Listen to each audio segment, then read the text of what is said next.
পুলিশের উপর আস্থা হারিয়ে অবশেষে চুরিকাণ্ডের রহস্যভেদ করলেন খোয়াইয়ের সচেতন নাগরিকরা। চুরি যাওয়া সামগ্রী সহ মূল অভিযুক্তকে হাতে নাতে আটক করে পুলিশের হাতে তুলে দিয়েছেন তারা। ধৃত যুবকের নাম জয়দেব নমদাস, বয়স 28, সে খোয়াই সুভাষ পার্ক ফাঁড়ি সংলগ্ন কালীবাড়ি এলাকার বাসিন্দা। গত 8 June Khowai Subhash park police ফাঁড়ির ঢিলছুড়া দূরত্বে পরপর দুটি মুদি দোকানে চুরির ঘটনা ঘটে। চোরের দল দোকান দুটি থেকে প্রায় 28 থেকে 30 হাজার টাকার সিগারেট নিয়ে চম্পট দেয়। এই ঘটনায় পুলিশের কাছে মামলা দায়ের করা হয়, কিন্তু চোর ধরতে সম্পূর্ণ ব্যর্থ হয় খোয়াই থানার পুলিশ। পুলিশের এই নিষ্ক্রিয়তার মাঝেই ঘটনার 48 ঘন্টা পার হওয়ার আগেই নতুন মোড় আসে।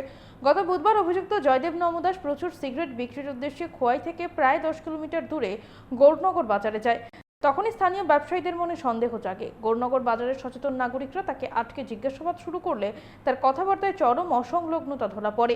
এরপরই স্থানীয়রা খোয়াই সুভাষ পার্ক ফাঁড়ির পুলিশকে খবর দেন। খবর পেয়ে পুলিশ ঘটনাস্থলে গিয়ে অভিযুক্ত জয়দেব নমদাসকে আটক করে থানায় নিয়ে আসে।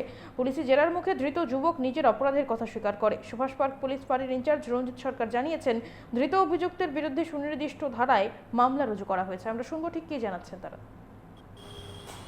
গত 8/6/2026 গভীর রাত্রে আমাদের সুভাষ পার্কস্থিত মনোরঞ্জন রায় এবং গৌরাঙ্গ রায়, তারা দুই ভাইয়ের ভুসিমালের দোকানে চুরি হয়।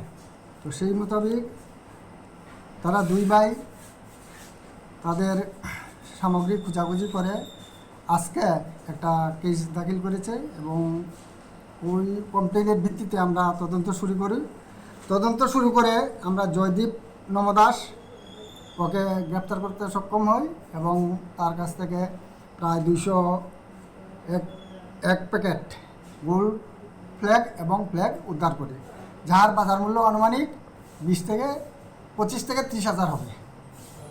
তো এখন তদন্ত চলছে, তার সঙ্গে আর কে কে জড়িত আছে কি না আছে আমরা এটা তদন্ত করে বের করার চেষ্টা করব এবং এইরকম যাতে চুরি না হয় তার জন্য আমরা করব।